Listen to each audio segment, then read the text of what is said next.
먼 옛날 러시아 바슈키르 지역에 일리아스라는 사람이 살고 있었습니다. 그는 늘 부지런히 일했고 그의 재산은 해마다 점점 늘어났습니다. 그렇게 36년의 세월이 지나 노인이 된 일리아스는 나라 안에서 소문난 부자가 되었습니다. 그는 1200마리의 양과 200마리의 말, 50마리의 소를 거느릴 정도로 부자가 됩니다. 수많은 하인들이 말대를 지키고 말에 젖을 짜서 술을 만들고 버터와 치즈도 만들었습니다. 그가 부자라는 소문은 멀리 퍼져나가다 보니 많은 사람들이 그와 친분을 맺길 원했고 먼 곳에서 손님들이 늘 찾아오곤 했습니다. 일리아스는 찾아오는 사람의 신분의 고하를 막론하고 누구나 똑같이 대접하였으니 그에 대한 평판도 좋았지요. 그런데 그는 머지않아 몰락하고 맙니다. 어린 시절 아버지를 도와 열심히 일했던 두 아들은 부자가 되자 차츰 난폭해지고 방탕해졌습니다. 첫째 아들은 술만 먹다 객사해 버렸고 둘째 아들은 아버지의 재산만 탕진했습니다.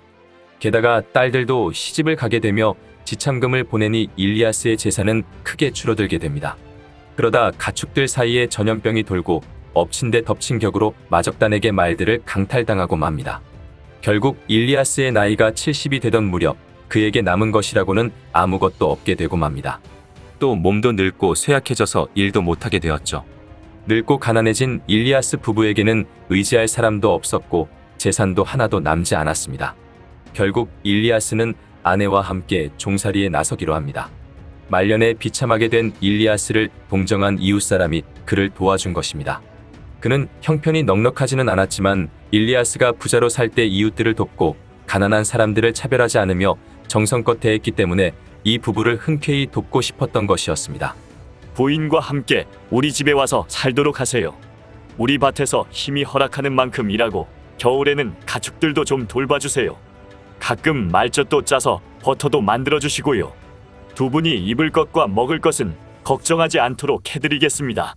그렇게 일리아스는 아내와 함께 그 집에서 살게 됩니다. 집주인은 옛날엔 그처럼 잘 살던 이들이 남의 집에서 일꾼으로 열심히 일하는 것이 가여웠습니다. 그러던 어느 날이었습니다. 먼 곳에 살고 있는 주인의 친척들이 놀러 왔습니다.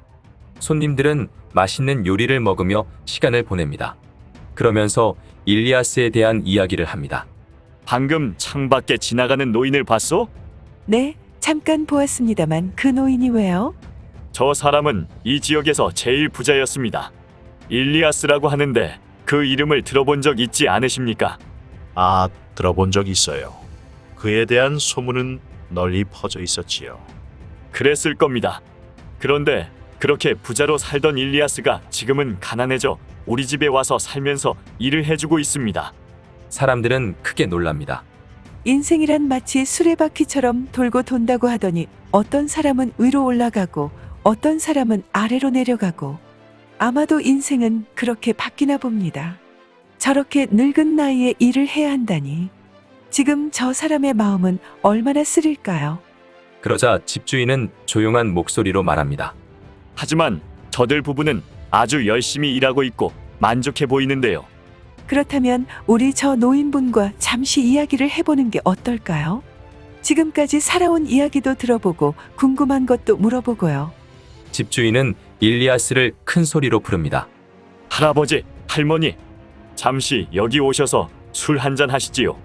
잠시 후 일리아스는 아내와 함께 손님들이 있는 방으로 들어옵니다. 손님 중 한 명이 그에게 술을 권하면서 말합니다.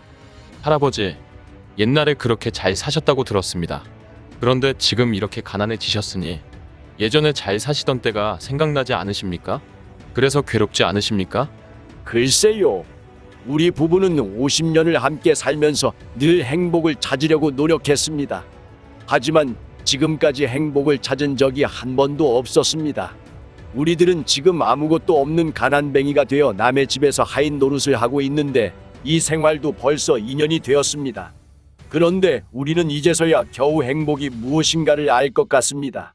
지금 이 생활에 불만이 없으며 더 바라는 것도 없답니다. 모두가 놀랐습니다. 모두 그렇게 멍한 채로 이들을 바라보았습니다. 도대체 두 분께서 행복하다고 하는 이유가 무엇인가요? 우리들이 부자로 살고 있을 때는 하루도 마음 편할 날이 없었습니다.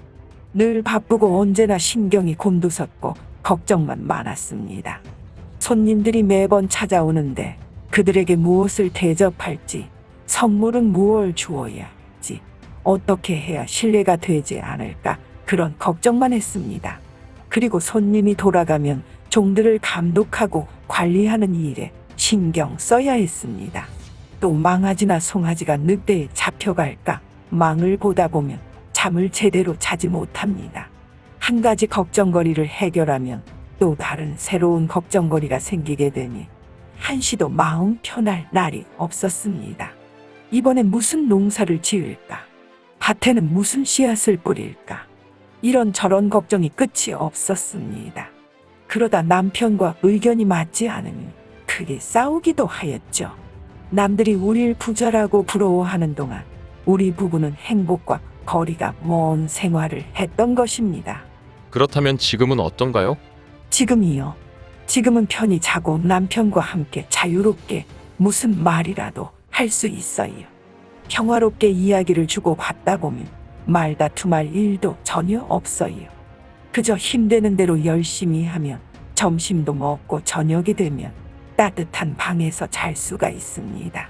그렇게 밤이 되어 한가해지면 옛날 이야기도 하고 영혼에 대한 이야기도 나눕니다.